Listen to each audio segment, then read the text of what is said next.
I've been forecasting Nintendo for nigh on 3 whole years. The channel was registered in February 2023, my first videos went out in April 2023, but how accurate have I been over all this time? The aim of the channel right from the start was to provide researched, measurable and accountable forecasts of the world's least predictable video game company. Most videos naturally focus on research and commentary, but where I do make forecasts, I tried to have them be measurable. The best way I could think to do this was by having 5 categories of likelihood, which I express as 10%, 30%, 50%, 70%, and 90% likely. As I often say, this doesn't mean I've used some super secret mathematical algorithm. If I say something feels 90% likely to happen, it means nothing more than a reflection of my own judgment and sense of certainty at the time. Of course, there's always a chance that what I'm talking about is complete rubbish, but I felt at the start, and I still feel, that it's an interesting point of distinction for this channel that instead of chucking out wild speculation into the void, I try to at least have some degree of accountability. So how does accountability work in this context? Well, if I say something is 10% likely, it stands to reason that 1 in 10 of these calls should come to pass. Same for 3 in 10 of the 30% calls, 5 in 10 of the 50% calls, and so on. This allows me to learn lessons about what's working, hopefully to sharpen my antennae going forward, so that increasingly, if I give something a forecast at 70%, there's a more reasonable chance that it reflects real likelihoods, even without any specific knowledge of what Nintendo has planned. Now, that's not to say that every forecast is going to be a winner, or that I don't have colossal losses. Many times, people will have brought up things in the comments, and a different perspective has changed my view completely. It would be easy in some respects to be able to have a way to discount these, but that seems against the spirit of the endeavour. So sometimes you will see multiple forecasts on the same thing as circumstances change and my view changes. Now, I've tried a few things over the years. In January of 2025, when I last reviewed the forecasts, I thought it might help to move away from the percentage wording, which people often mistake for an ultra-precise technical measure, when they're really just representing my judgment and effectively stand in for confidence bands. 10% is basically anything that feels like a 0 to 20% range, or essentially anything where I have very low confidence of something happening. I thought very low, low, mid, high, and very high might suffice as descriptors. However, for people who follow the channel with the forecasts in mind, it made the forecasts less obvious and precise.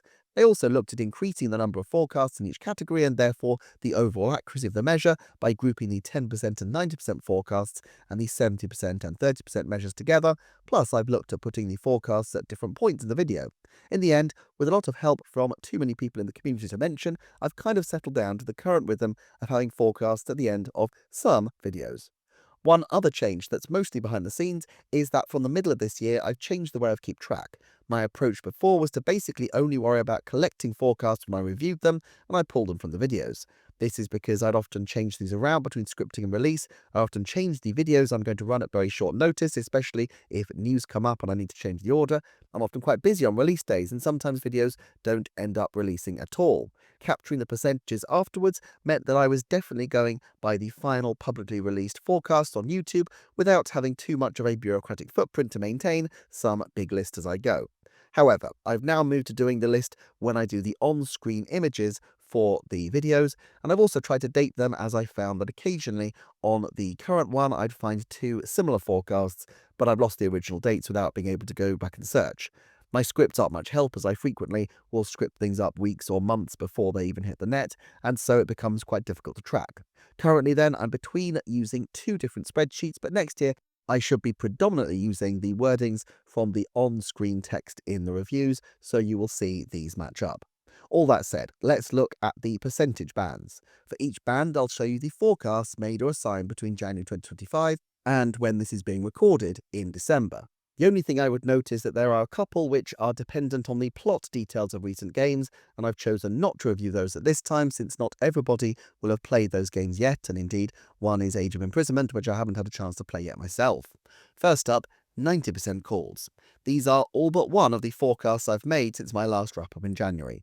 On the screen you'll see 23 past 90% calls that came to pass, but my total is 24 because on my newer spreadsheet I recently called that Fire Emblem Shadows would get a mention in the November investor presentation. It was a blink and you miss it mention, but it was indeed mentioned. There are 2 which are definitely wrong and 6 where it's too soon to judge, although I now think it's less than 90% likely that we will get one of the 4 games mentioned before March, though not impossible. A shadow drop or quick release following a February direct for Rhythm Heaven still feels plausible, and I wouldn't discount Tomodachi from taking the end of March slot that did so well for Animal Crossing New Horizons in 2020. Of the rest, most of these are self-explanatory. I did call Switch 2 having $70 titles, but frankly it didn't occur to me to forecast higher, though I really should have done, following the same logic as the Switch 2 price calls I made, which are pretty much on point.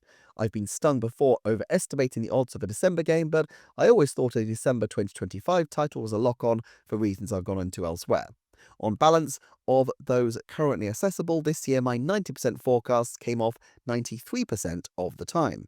However, add to this list the previous forecasts, a huge number of which were now able to be assessed due to the release of Switch 2, and the picture changes a little bit. On screen you can see the ones that came to pass, 44 different calls, then there are 8 which didn't come to pass. The Shinya Takahashi Direct was the April 2025 one. I don't actually have Nintendo Music notifications, but as far as I'm aware, they haven't cross-promoted anything using their notifications. And there are also these forecasts where the information isn't in yet, or in the case of the first one, it was contingent on the next Camelot title being something other than sports. I don't often do contingent forecasts, but occasionally it's the only real way to deal with hugely unlikely possibilities, as sadly, a new Golden Sun turned out to be. The running total of my 90% calls is that I have 70 wins, 10 losses, which works out that since I started the channel, that 88% of the times I've given a 90% shout, I have been right. If all the percentage bands average out to around this level of accuracy, I'll be quite pleased. Okay, let's move on down to the 70% calls. There are 2 to review from my very recent videos not on this list. One being my very first Close to You video, where based on the very initial video before any more information was released, I called it as 70% likely that it would lead to something linked to Pikmin, true, but also 70% that it would in some way feed into the hype cycle of a new game. Now, technically speaking, using the incredibly loose terms I set out in that video, in which I basically explained that a game in the same broad period which used Close to You as warm-up marketing would count, a game did slipstream it, but it was not a new game, but rather Pikmin 4's upgrade, which they used Close to You to, in the broader sense, promote. If it had been a Nintendo Switch 2 edition, I would have granted this as a win because it fits the spirit of what I forecast, being a new stock-keeping unit, but I don't think I can count an existing game as something new. On screen are the ones for 2025, and with 17 wins and 8 losses, that's 67% for this year. There are still, of course, quite a lot of unresolved 70% forecasts here, which will be looked at in due course. In terms of past forecasts, this list of the ones that came off is the proof here that I always felt Mario Tennis was the likeliest next step for Camelot, as heartbreaking as it was when it came to pass, and it turned out they weren't working on something new in either Shining Force or Golden Sun. Then there's the 70% calls that didn't come to pass, some of which are now years old, and a lot of which feel decidedly unsafe now, at least at 70%, although there are also a few ones that I expect to come off. All told, I have 50 hits and 26 misses. This means that since I started the channel, if I'd said something was 70% likely, I was right a little over 66% of the time. I think this is a fair track record overall. I'm certainly well into the 60 to 80% band, but as this is over a sufficiently large number of forecasts for a trend to build up, I think I might be very slightly more cautious going forward. I also think, even if I'm accurate, there are a lot of long-term calls which are likely now not to come off, so even if I'm spot on going forward, my overall percentage would probably drag downwards. For now though, let's move on to 50%.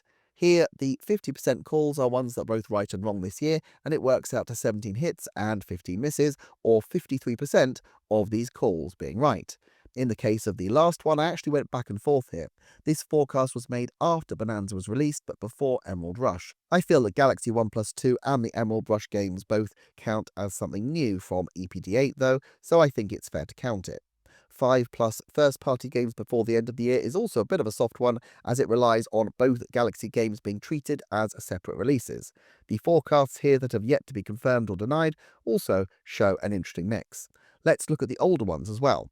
Here are a few worth discussing. Intelligent Systems may or may not have a Switch or Switch 2 game in the first 12 months of Switch 2. It depends when Fortune's Weave falls, but Fire Emblem Shadows did release in this period.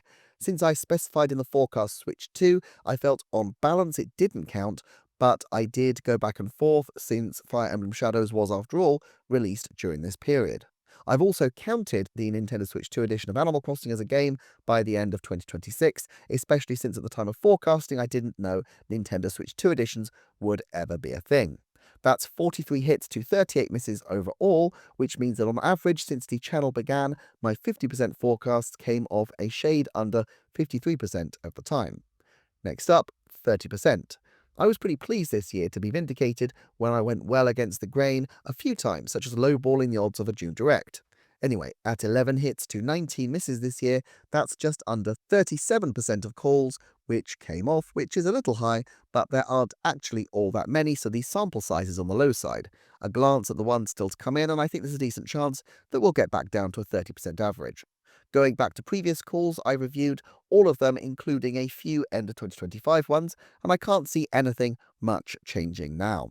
This is a 26 to 44 ratio of hits to misses, which is 37% again, if you work it out as a percentage.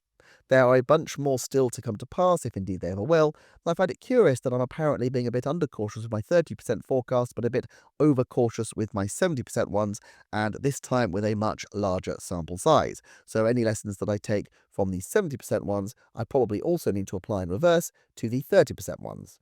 Okay, let's get down to the 10% calls. These are tricky in their own way, as they're long shots, but I mean, I could just predict the sun not rising tomorrow or Mario not shaving his moustache in the next game and get ones which wouldn't come to pass, but I really want to have things which are possible to happen, but will just happen on an unlikely basis, so only 10% of the time. The idea is that if a few of these do come up, I'll work out at 10% rather than just flat out 0%. As it stands, though, after 17 calls, I'm on 0% this year, though with a few that now seem likelier. For example, I said after the announcement of Alamo and reflecting on the removal of a comment about quality of life development from their annual report that Nintendo probably wouldn't do another quality of life type physical release this financial year. However, they are explicitly advertising the Talking Flower as Talking Flowers can make everyday life a little more fun, which is pretty much squarely talking about quality of life stuff. Now, I don't know how much of a quality a talking flower adds to your life, but on reflection, I think it probably is seen by Nintendo as being in the same kind of category as Alamo. Since working on the channel, 8 of my 10% calls have come to pass. Counting Nintendo World Championships as a system remix game in the style of NES Remix, with the 10%, I've counted some of these perhaps slightly prematurely, as I guess there's a chance of a December surprise in the last few days, but for all intents and purposes, I think we can call these. With 61 10% not panning out on this list, that makes a total ratio of 8 to 77, which means that since the channel started, my 10% calls have come off on track 9% of the time. So, across the channel history, my 90% calls work out 87% of the time, my 70% calls 66% of the time, my 50% calls 53% of the time, my 30% calls 37% of the time, and my 10% calls 9% of the time. I remain on balance pretty happy with all of these, though getting the 70 to 30 style calls right is evidently a little trickier and something I'll need to continue considering. Another metric I looked at last year was my 90-10s as a combined ratio, my 70-30s combined and my 50s combined, although obviously the 50% are just the same. Here I think the weakness in my current approaches are more evident. 90-10s are fine at 89 to 11, but 70-30s come out to 64-36, and my 50-50s obviously remain at 53-47. On balance, though, while the 30% and 70% bands are a little off, they're all well within the margin of error for this kind of thing, and on a large sample size. I think it's justifiable to say that when I state these percentages, that even though any individual call could be wildly wrong, cumulatively my accuracy pretty much tracks reality, and ironically, that's not something I would have expected back when I started. At any rate, I should at this point note that I'm indebted to too many people in the community to mention, but really anyone who has offered feedback on the percentages, on the judgments, and indeed for the channel in general. So I'll look forward to seeing you next time for another Nintendo Forecast.